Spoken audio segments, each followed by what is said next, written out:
भागलपुर गांव के जंगल में पीलू मिठाई बेचने का काम किया करती थी। उसकी बनाई हुई जलेबियाँ लोगों को बहुत पसंद आते थे। गर्मा गर्म जलेबियाँ खाने के लिए लोग दूर दूर से आते थे। वाह पीलू, ऐसी जलेबी तो मैं 1 किलो भी खा जाऊं तो भी मेरा मन नहीं भरेगा। ऐसे ही एक दिन पीलू से मिलने के लिए उसकी एक सहेली सुंदरी आती है। पीलू, तुमसे मिलकर बहुत खुशी हुई। तुम्हारी मिठाई के बारे में बहुत सुना है। गरम जलेबी तो बहुत ही मशहूर है तुम्हारी। कितना कमा लेती हो बहन? सुंदरी, भगवान की दया से इतना कमा लेती हूँ कि एक जमीन खरीदने की सोच रही हूँ, फिर उस पर अपना घर बनाऊंगी। अच्छा ऐसा है तो मैं सही समय पर आई हूँ तुम्हारे पास। तुम शहर चलो और वहाँ पर जलेबी का काम शुरू करो। शहर में तुम्हारी जैसी जलेबी कोई नहीं बनाता है। वहाँ तो तुम बंगलो बना लोगी, इतने पैसे मिलेंगे वहाँ।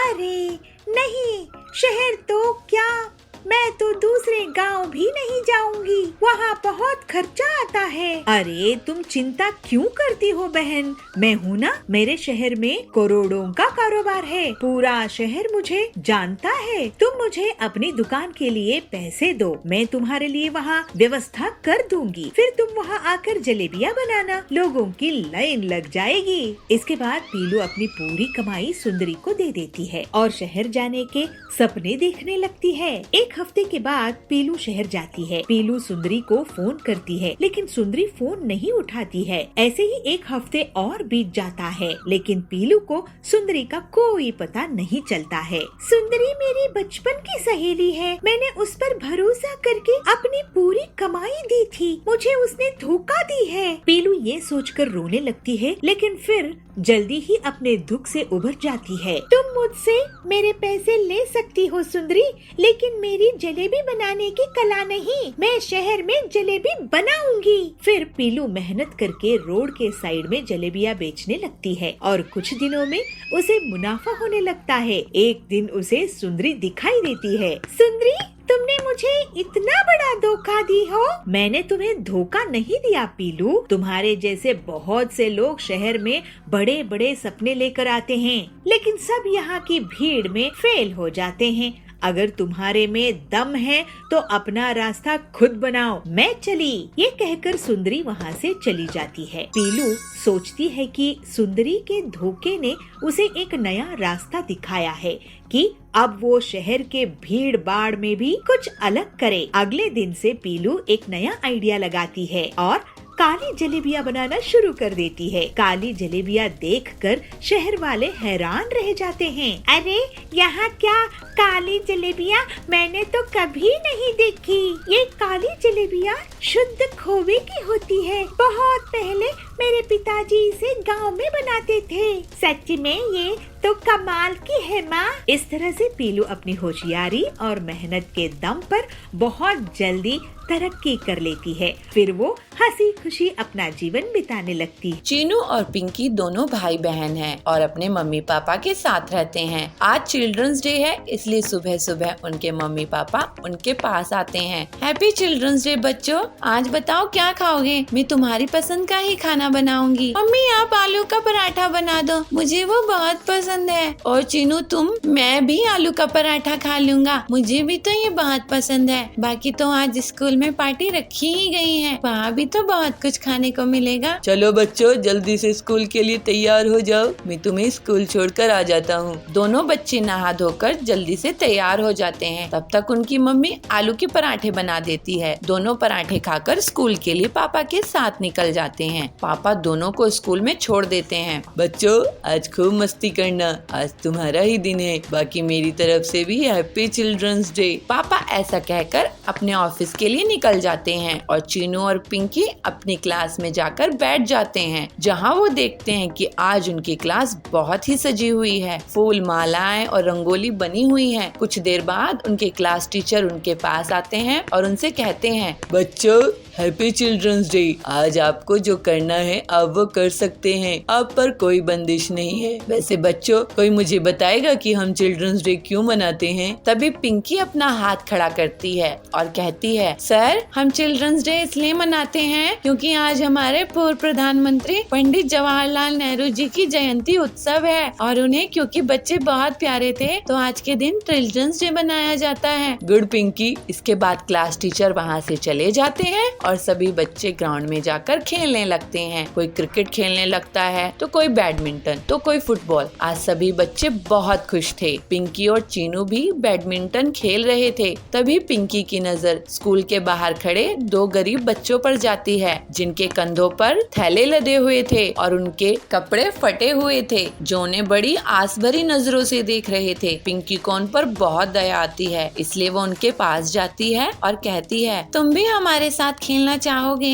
नहीं नहीं, किसी ने देख लिया तो बहुत मार पड़ेगी। नहीं, तुम्हें कोई नहीं मारेगा, चलो हमारे साथ। चीनू और पिंकी उन दोनों बच्चों को स्कूल के अंदर ले आते हैं और उन्हें भी अपने साथ खिलाते हैं और खाने के लिए मिठाई और चॉकलेट भी देते हैं। अब हम चलते हैं, हमें कबाड़ इकट्ठा करना है। अगर कबाड़ इकट्ठा नहीं किया तो बहुत मुसीबत हो जाएगी, हमें खाना भी नहीं मिलेगा। क्या तुम स्कूल नहीं जाते? हम बहुत गरीब हैं, स्कूल की फीस बहुत महंगी होती है जो हमारे माँ बाप नहीं भर सकते। तभी उन बच्चों पर गार्ड की नजर पड़ती है और वो उन्हें स्कूल से बाहर निकालने लगता है। चलो चलो निकलो यहाँ से, पता नहीं कहाँ से आ जाते हैं। 2 मिनट के लिए नजर क्या हटी, तुम तो अंदर ही घुस गए। चलो निकलो यहाँ से। गार्ड अंकल, इन्हें मत निकालो ना, ये हमारे साथ खेल रहे हैं, इन्हें खेलने दो। अरे बेटी, इन्हें बाहर नहीं निकाला तो मुझे काम से निकाल दिया जाएगा। तभी चीनू के क्लास टीचर उनके पास आते हैं। कोई तुम्हें काम से नहीं निकालेगा, ये भी बच्चे हैं, इनका भी खेलने का मन करता है, खेलने दो इन्हें। बच्चों, तुम स्कूल में पढ़ना चाहोगे? बच्चे ये सुनकर बहुत खुश हो जाते हैं। शिक्षा पर सभी का हक है और कल तुम अपने माँ बाप को स्कूल लाना, मैं उनसे बात करूँगा और तुम्हारी पढ़ाई का खर्च खुद ही उठाऊंगा। बच्चे ये सुनकर बहुत खुश हो जाते हैं, साथ ही चीनू और पिंकी भी, क्योंकि उन्हें नए दोस्त जो मिल गए थे, इसलिए वो सभी मिलकर खेलते हैं और चिल्ड्रंस डे का सही फायदा उठाते हैं। एक गांव के एक जंगल में पीलू और बंटी नाम के पति पत्नी रहते थे। उनका एक बेटा था टिल्लू। दोनों पति पत्नी हर छोटी छोटी बात में झगड़ा करते थे। उन दोनों के झगड़े में टिल्लू बहुत परेशान होता था। एक दिन बबलू अपने बेटे को बर्गर लाके देता है। तभी वहाँ पीलू आ जाती है। सुनो जी, ये क्या बेकार की चीज खिला रहे हो मेरे बेटे को? मैं तो इसके लिए ताजी सब्जियों वाला नूडल्स बना रही हूँ, लेकिन आप जानबूझकर इसे ये बर्गर दे रहे हो जिससे ये मेरा हाथों का नूडल्स नहीं खा सके। टिल्लू, तू ये फालतू का बर्गर कचरे में फेंक दे। मैं ये बर्गर अपने बेटे के लिए सबसे महंगे फास्ट फूड रेस्टोरेंट से लाया हूँ और तुम होती कौन हो मेरे बेटे को भड़काने वाली? बेटा, तुम्हारी माँ की मैगी को तुम गड्ढे में फेंक दो। ये सुनकर पीलू बहुत गुस्सा हो जाती है और एक बार फिर से दोनों पति पत्नी झगड़ा करने लगते हैं। मम्मी पापा, मैं बर्गर और नूडल्स दोनों खा लूंगा, आप लोग झगड़ा करना बंद कीजिए। इसके बाद टिल्लू बर्गर में नूडल्स डालकर खाने लगता है। एक दिन बंटी पीलू के लिए हलवा लेकर आता है। पीलू, ये देखो, मैं तुम्हारे लिए तुम्हारा फेवरेट हलवा लाया हूँ। वाह जी, मैं भी आपके लिए आपकी फेवरेट चाय बना रही हूँ। अरे वाह मम्मी पापा, आप दोनों कितने प्यार से बातें कर रहे हैं। आज टीवी में न्यूज आई थी कि लोगों को कंपनी से निकाल रहे हैं। क्या आपको भी नौकरी से निकाल दिए हैं क्या? हाँ, मुझे निकाल दिए हैं। अब घर का खर्च तुम थोड़े दिनों के लिए चलाना पीलू। अरे लेकिन EMI कैसे भरेंगे? हम तो बर्बाद हो जाएंगे। मम्मी पापा, मेरे पास एक आइडिया है। आप दोनों मुझे नूडल्स और बर्गर खिलाने के लिए झगड़ा करते थे ना, और मैं दोनों को मिलाकर खा जाता था। नूडल बर्गर खाना मुझे बहुत पसंद है और सभी को नूडल और बर्गर पसंद आते हैं ना। क्यों ना आप मिलकर इसी को बेचने का काम शुरू कर दो।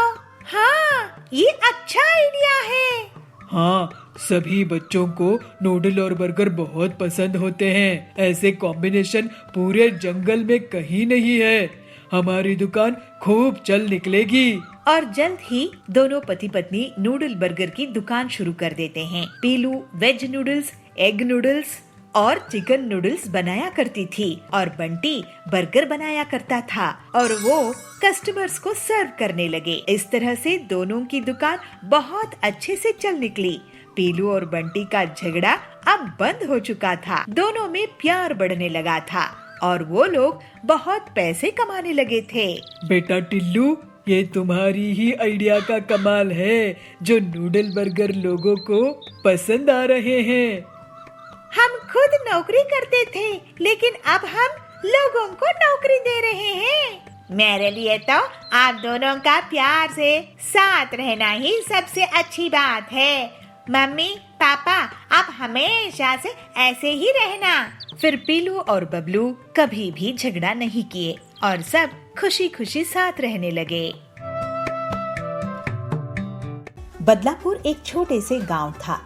यहाँ बबलू अपने ससुराल में रहता था। उसका ससुराल बहुत गरीब था। बहुत कोशिश करने के बाद भी उसे कोई काम दे नहीं रहा था। एक दिन बबलू बर्गर खा रहा था, तब उसका ससुर आकर उसे कहता है, हाँ हाँ दामाद जी, अच्छे से बर्गर खा लो। सुबह सुबह बर्गर खा लो।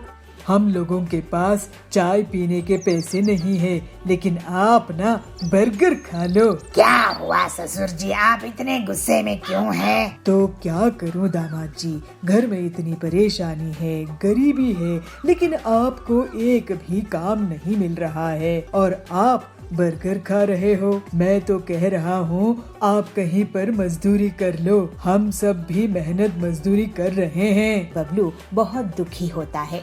बबलू काम की तलाश में घूम रहा था। फिर वो चाय पीने के लिए एक जगह रुका। वहाँ कालू कौवा आया और बात करने लगा। क्या भाई बबलू, कैसे हो? मैं तो आज शहर जाकर बर्गर खा के आया हूँ। वहाँ बहुत अच्छा बर्गर मिलता है। अरे कालू भाई, मैं भी गांव का बर्गर खाया हूँ, लेकिन यहाँ तो सैंडविच और बर्गर में कोई फर्क ही नहीं है। लेकिन तुम बर्गर खाने के लिए इतनी दूर गए, तुम्हारे पैसे खर्च हुए होंगे। देखो भाई, मुझे तो स्वाद अच्छा मिलना चाहिए। अपने गांव के जंगल में एकदम घटिया बर्गर मिलता है। गांव के लोग बर्गर क्या होता है पता ही नहीं है इनको। उनके लिए वड़ा पाव और बर्गर एक ही तो होता है।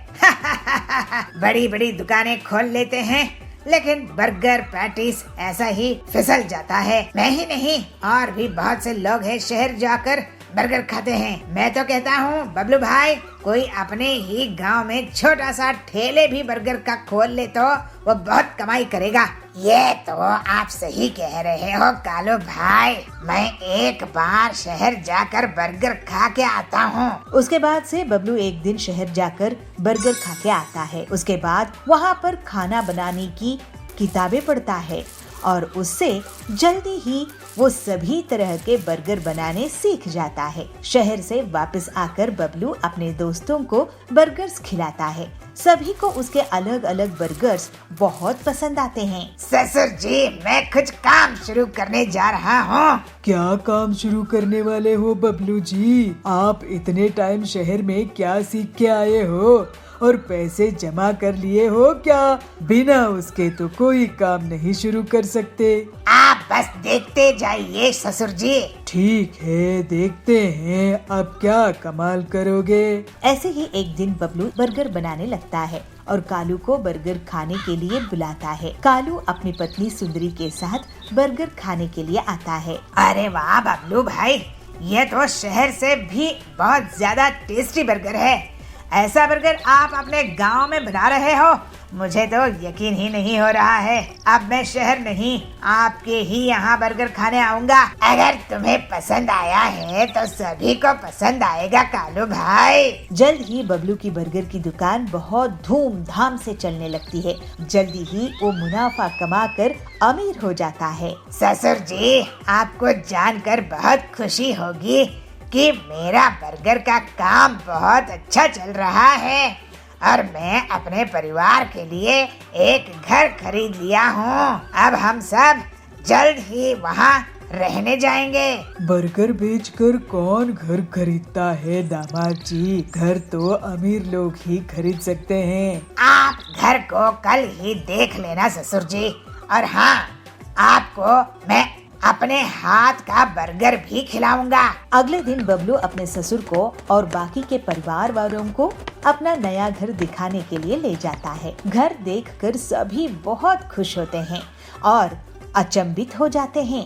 बबलू का बड़ा सा बर्गर के आकार का घर था। अरे वाह दामाद जी, आपने तो कमाल ही कर दिया। आपने अपने काम को इतना बड़ा कर दिया कि घर भी वैसा ही बना दिया है। मैं तो आपसे बहुत नाराज रहता था क्योंकि मुझे लगता था आप आलसी और कामचोर हैं। लेकिन अब मैं बहुत खुश हूँ। अपनी मेहनत से बर्गर की दुकान चलाई और अपना घर भी बना लिया। आखिर दामाद हो तो आपके जैसा। आपका आशीर्वाद है ससुर जी। अब ये बर्गर खाइए। और बबलू के बर्गर का घर पूरे जंगल में प्रसिद्ध हो जाते हैं। उसका बर्गर का घर इतना फेमस हुआ कि वहाँ पर देश विदेश से लोग पिकनिक मनाने आते थे। इससे उसकी कमाई 4 गुना बढ़ गई। अपनी मेहनत और लगन से बबलू आगे भी स्वादिष्ट बर्गर बनाता रहा और अपने परिवार के साथ खुशी खुशी रहने लगा। चुलबुल नगर के गांव में सुंदरी बहुत घमंडी और अमीर जमींदारिन थी। वो गरीब लोगों को ब्याज पे पैसे उधार देती थी और जब गरीब उसे उधार के पैसे लौटा नहीं पाते थे तो वो उनकी जमीन को हड़प लेती थी। ऐसे ही एक दिन बबली उसके पास पैसे उधार लेने के लिए जाती है। सुंदरी सेठानी, आप मुझे 1 लाख उधार दोगी क्या? मैं आपको अगले साल वापस कर दूंगी। मुझे कैसे पता कि तुम मुझे पैसे वापस कर दोगी? तुम कौन हो? मैं तो तुम्हें नहीं जानती हूँ। मैं यही इसी जंगल में रहती हूँ। सेठानी जी, गरीब किसान हूँ, छोटी सी जमीन है मेरी। अच्छा, तो तुम मुझे अपनी जमीन गिरवी रख दो, मैं तुम्हें पैसे उधार दे दूंगी। वैसे कितनी बड़ी जमीन है तुम्हारी? मेरी 10 एकड़ की जमीन है, आप गिरवी रख लो। ठीक है, यहाँ अंगूठा लगाकर पैसे ले जाओ, लेकिन याद रखना पैसे नहीं चुकाए तो जमीन मेरी। फिर बबली उन पैसों से खाद और दवाइयाँ लाती है और खेत में दिन रात बहुत मेहनत करके फसल उगाती है। इस बार उसकी अच्छी फसल हुई थी। ऐसे ही एक दिन सुंदरी उसके खेत के पास से निकल रही थी। तभी उसकी नजर बबली की खेत में जाती है। अरे वो टिल्लू, कहाँ घूम रहा है? ये बता कि ये खेत किसका है जिसमें इतनी बढ़िया फसल उगी है? सेठानी जी, ये खेत बबली का है। उसी बबली का जिसने मुझसे पैसे उधार लिए हैं? अरे वाह, इसका मतलब ये जमीन और ये फसल और इसका मुनाफा मेरा हुआ।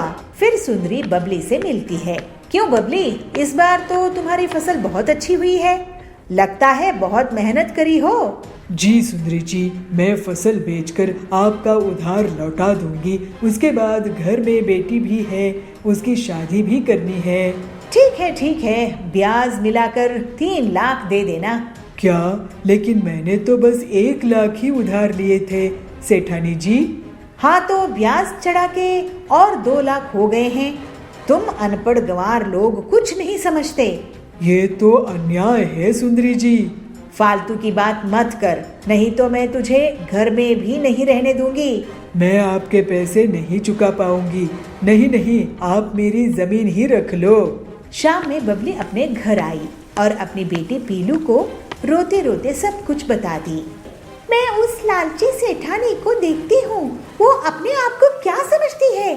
आप चिंता मत करो माँ, अब मैं उससे सभी चिड़ियों की हड़पी हुई जमीन वापस करवाऊंगी। पीलू अपनी सहेली हरी के साथ एक प्लान बनाती है। दोनों सहेलियां एक छोटी सी खेत की जमीन में एक नकली पेड़ लगाती है और फिर उस पेड़ को लाल रंग से रंग देती है। फिर वो दोनों उसकी डालियों में सोने, चांदी, डायमंड्स के गहने चिपका देती है, जिससे ऐसा लगता है कि वो गहने उसी पेड़ के फल हो।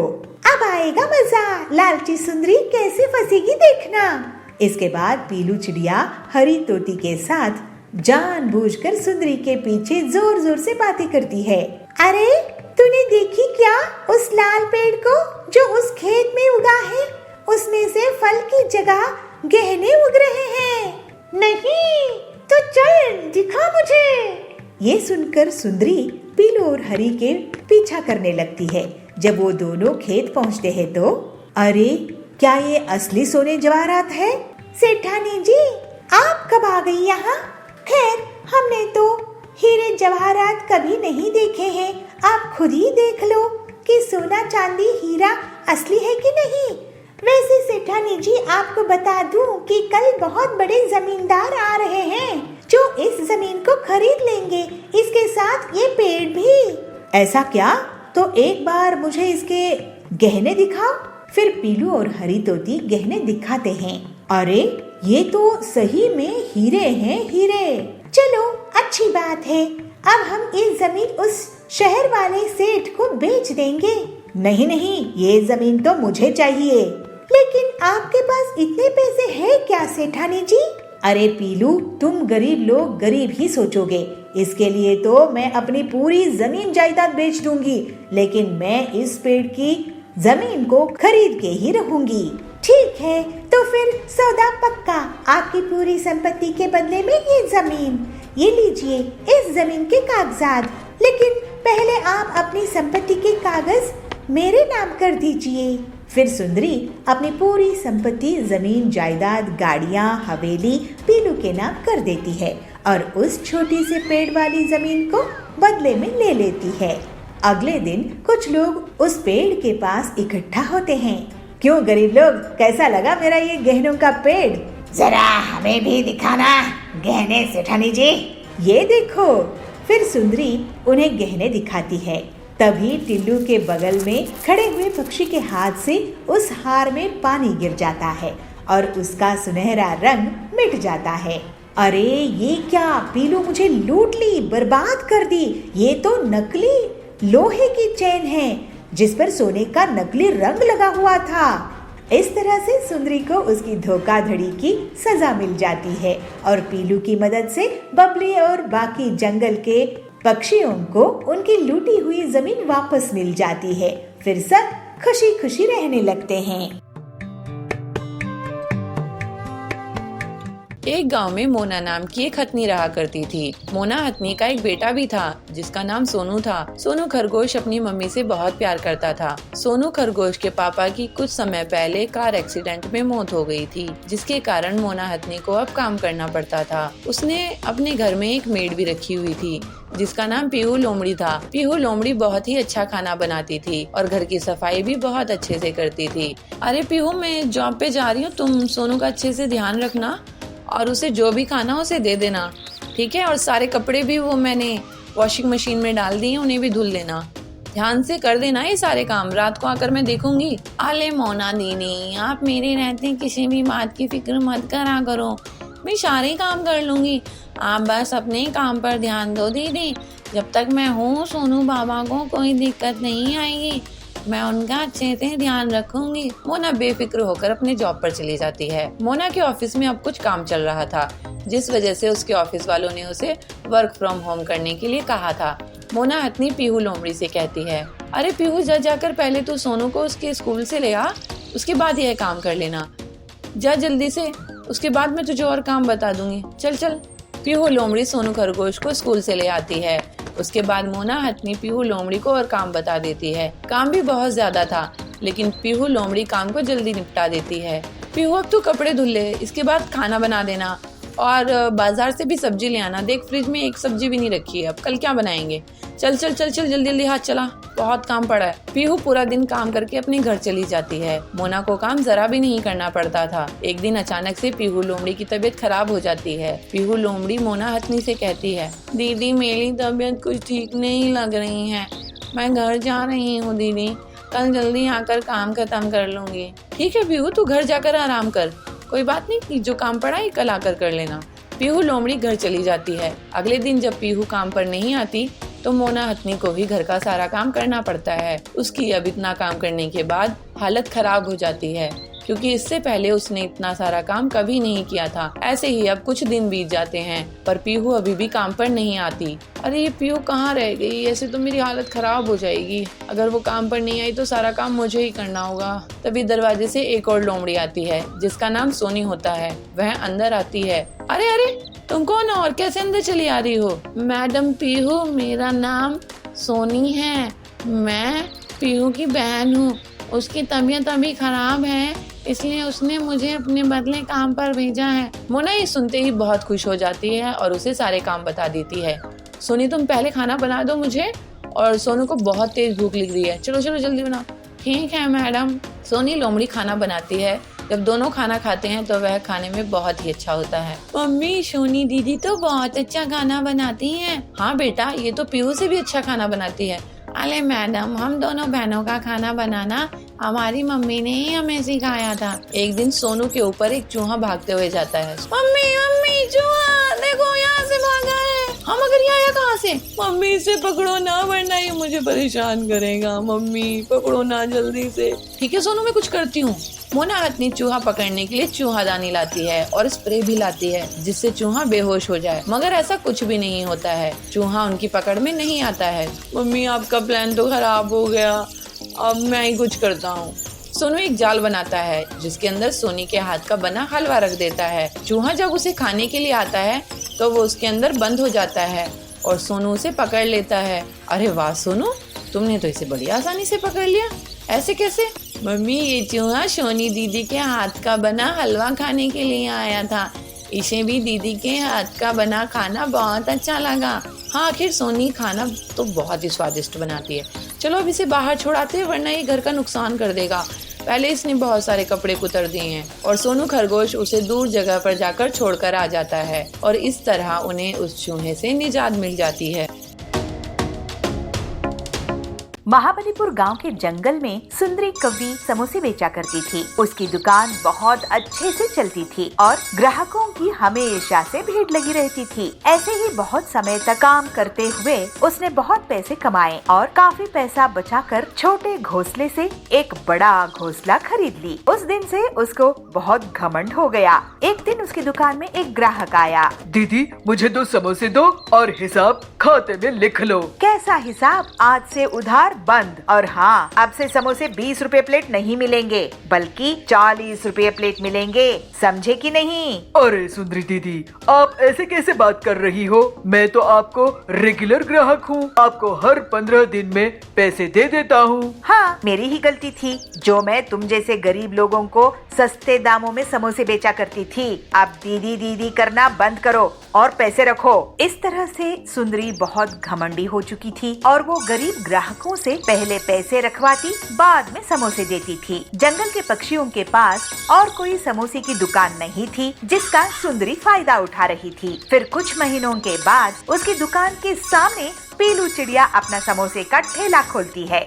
उसकी दुकान चलती देखकर सुंदरी उसे झगड़ा करने के लिए चली जाती है। पीलू चिड़िया, तुम मेरे ठेले के सामने समोसे क्यों बेच रही हो? कहीं और जाकर बेचो, नहीं तो मुझसे बुरा कोई नहीं होगा। अरे सुंदरी दीदी, तुम मुझ पे गुस्सा क्यों हो रही हो? मैं तो एक गरीब चिड़िया हूँ, तुम्हारे अनुभव के सामने मेरी क्या औकात? वैसे भी मेरे ठेले के कारण तुम्हें ही ज्यादा फायदा होगा। तुम्हारी ज्यादा बड़ी दुकान है, मेरा छोटा सा ठेला है। पीलू की बातें सुनकर सुंदरी वहाँ से चली जाती है। पीलू अपने ग्राहकों के साथ बहुत अच्छे से बात करती थी, जबकि सुंदरी बहुत घमंड से। जल्द ही पीलू की दुकान में भीड़ लगने लगी क्योंकि वो समोसों को सिर्फ 15 रुपए में बेचा करती थी। ये पीलू तो बहुत ही चालाक निकली। इसकी दुकान से ग्राहक खींचने होंगे। मैं अपना दाम कम नहीं कर सकती, लेकिन मैं अपने समोसे बड़े कर सकती हूँ। लेकिन अगर मैं बड़े समोसे बनाऊंगी तो मुझे ज्यादा तेल लगेगा और मुझे फायदा भी नहीं होगा।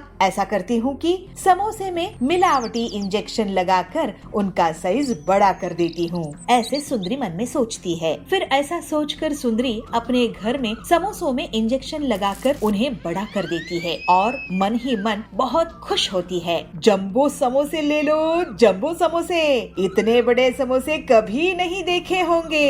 ऐसे अपनी दुकान में बैठ के चिल्लाती रहती है। जंगल के पक्षी सुंदरी की आवाज सुनकर उसकी दुकान की तरफ भागते हैं और समोसों का साइज देखकर आश्चर्यचकित हो जाते हैं और सिर्फ कुछ ही मिनटों में सुंदरी की जंबो समोसे बिक जाते हैं। देखा पीलू चिड़िया, मुझसे पंगा लेने का नतीजा। लेकिन तभी वहाँ समोसे खाने वाले उल्टियाँ करने लगे। सुंदरी घबरा जाती है। अरे ये क्या, इन्हें तो उल्टियाँ हो रही है। सुंदरी, तुमने इन समोसों में क्या मिलाया है जिससे सबकी तबीयत खराब हो गई? इसके पहले सुंदरी कुछ बोल पाती, सभी पक्षी उसको घेर लेते हैं। सुंदरी, तुम हमसे इतना सारा पैसा लेती हो समोसों का, लेकिन समोसे के नाम पर ये जहर बेच रही हो। वो पीलू कम दाम में भी हमें स्वादिष्ट और सेहतमंद समोसे खिलाती है। तुम्हारी समोसों का जंबो साइज देखकर हम लालच में आ गए और उन्हें खाकर हमारी हालत ऐसी हो गई है जैसे कई महीनों से हम बीमार हैं। अब तुम्हें इसका हर्जाना भुगतना होगा। ऐसा कहकर सभी पक्षी सुंदरी को पुलिस के हवाले कर देते हैं। पीलू पूरी ईमानदारी के साथ स्वादिष्ट समोसे बेचना जारी रखती है और जंगल वाले उसको बहुत तारीफ करते हैं। अब जंगल में बस उसी की समोसे की दुकान थी। पीलू और बाकी लोग अब हंसी खुशी रहने लगे।